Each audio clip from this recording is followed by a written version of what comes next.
Well, as we get set for our third match, we will have Yeah Nah from Australia, New Zealand taking on SetToDestroyX from Team USA. And in order to determine the stage, our available stages left are Arowana Mall and Wahoo World. We will do a coin flip here in just a moment. And you will have Yeah Nah, since they traveled the furthest here and put the most miles on the airplane to get here, they will get a chance to call the coin. And then, of course, match 4, Back Squids versus the GG Boys will have the remaining stage at that point. And it was interesting because we were talking about the Piranha Pit decision for SetToDestroyX here, 9, and they went with Piranha Pit because you eliminated the chargers in that level, but it wasn't able to work out for them. No, it wasn't. And whenever you have a strong long-range threat, you want to pick a map that allows you to encroach on that, some flanking lanes, things that you can just kind of put some pressure on there artificially without having to run up and get them. But like you said, didn't quite work out here, and we saw this matchup last year, too.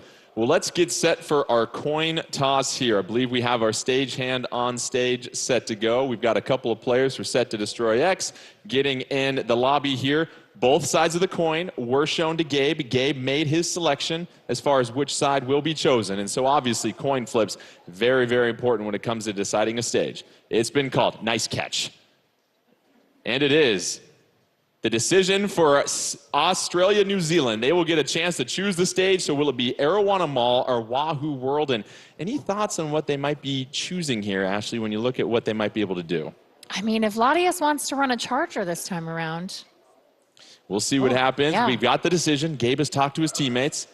Secrets are being shared.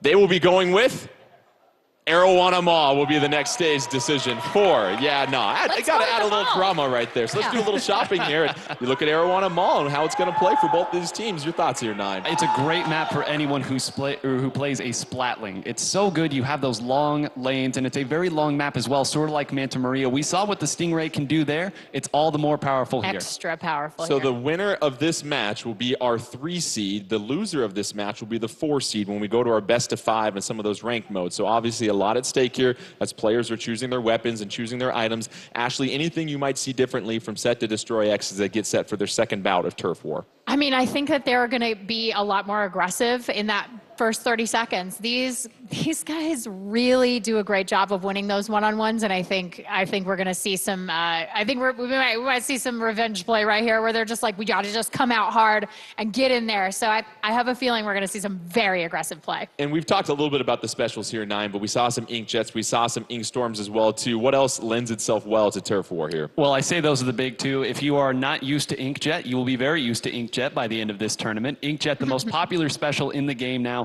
by a country mile. But I think we might see some Bomb Rush here. We know that one of the Rapid Blasters does have it. But ultimately, a lot of the popular picks right now do have those 2 specials. And obviously, those specials will play a huge role. We also saw a lot of ink armor going out there as well, too. Yeah. And it seems like what we've seen in the first 2 matches is you want to establish stage control early, but once again, it always comes down to those final 30 seconds and making sure you can get that crucial number advantage. Yep. Let's get set for Turf War, Arowana Mall. We've got Yeah Nah from Australia, New Zealand, taking on SetToDestroyX from Team USA. Taking a look at the loadouts, and 9, break it down for us here. Well, SetToDestroyX feels like it wasn't the composition that got to them last time. This is exactly what they ran, and it looks like the exact same comp here coming out as well from Yeah Nah. They like what they saw here. They just feel they need to execute. And obviously the middle part of the stage is going to play a huge role in this level. Those 2 ramps that meet up to the middle, being able to control and have the high ground here will be a necessity, as we already see Latias with the Stingray. Oh, wow. Again, that long, skinny map means that those are going to hurt. You see the baller climbing up to the next level. Hexen going to go ahead and take the escort over there, avoiding the curling bomb. But here comes an inkjet down the alleyway. Able to get 2 splats right there as the river is flowing at this point here, 9. Yeah, River, that was a really precarious position. Beautiful. If they lost that closed area, it was all going to be rough for them. River being able to get those 2 not only keeps it even, it gives them an advantage. 4-4 on the field, 2 minutes into this one. You look at the bottom right-hand corner of your screen, and you see the slight advantage right now at this point going to Yeah Nah. But both teams fighting for control of that middle area. We see Kyo using that slosher right now, trying to gain an advantage. Misses the splat right there. Oh, avoid some of the ink able to get up to the side of the wall right here, is getting some pressure by River, but River, no! River getting splatted by the Rapid Blaster Pro. Hexen coming in and saving his teammate right there, Ashley. Yeah, Hexen really came in and made a play there. And now he's cutting off the lane. He's cutting off that flank right there, and he's just gonna wait for someone to come on by and splat them. Hexen trying to put some pressure on the spawn here. Meanwhile, using that splash wall to provide some protection right now, keep some of the Yana teammates at bay. Here comes Kyo to provide some backup. That sprinkler popping in. And then you see the Squid Beacon as well. Oh, Kyo with the splat from up above with the slosher, trying to avoid some of that ink raining down. Has the baller ready to go and gonna ride that all the way up to the ramp. About a minute left here, 4-4 on the field. Kyo trying to be as economical as possible with that baller. And both teams doing a great job here tonight of staying alive in the final minute. Yep, this is where it all comes down to. They have two Rapid Pros like we've mentioned, so it's going to be very difficult for them to climb that mountain. FLC getting a critical splat right there. That's going to give them at least a little bit of breathing room, but this center is filled with members of SetToDestroyX.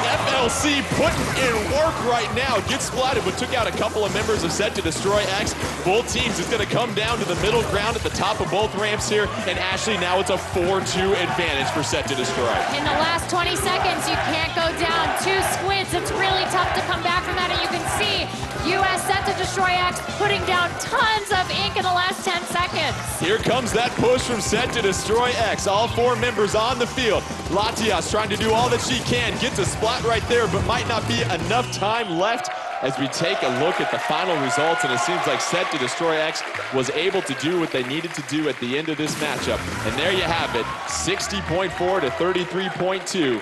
And the execution by SetToDestroyX, especially at the end, they weren't discouraged when we saw FLC get a couple of critical splats with that roller. And it's because they knew that the jumps were coming back in. When one of them goes down, when you have a double Rapid Blaster Pro composition, you know that if they come up the middle, they're going to take a lot of chip damage in doing so. You can safely jump in. You saw the wall, using that to allow the team to come up. Just great coordinated play. And what we saw also was the ability to continue to apply that pressure, Ashley. And then finally, as we continue to talk about, it's been the theme of Turf War, getting a couple splats at the end to just even give you the 1 or 2 squid advantage. And then there comes that push, and you don't leave the other team enough time to make a comeback. Yeah, I mean, if you splat 1 squid, that's maybe a swing of about 2 to 5% right in the last even just 10 seconds, depending on what weapon you're using. It might even be more than that. I mean, you could get up to, with 2 people down on the opposing team, you could look at a 15 to 20% swing really quickly. Well, let's take a look back at a couple of critical plays in that match. And Nine, why don't you walk us through what we're seeing right here? Well, things really started to go downhill for Yana when they lost this closed. And that's why earlier I mentioned it was so important that River was able to win this battle, because it really set the tone for the early part of the game. They were not able to make lightning strike twice, however, not able to defend it that second time. And then Hexen up top here going against River, gets the splat on River as the inkjet is deployed. And you know how it is. If you can go ahead and cut into someone special like that, that is a huge momentum turner. Right, and they spend so much time trying to build it up. And that was right after FLC had gotten those 2 awesome splats. If let's see, if Hexen had gone down in that situation, it really would have set the tone for the pushback from Yana, but able to get the splat that was necessary at that point really kind of shut things down.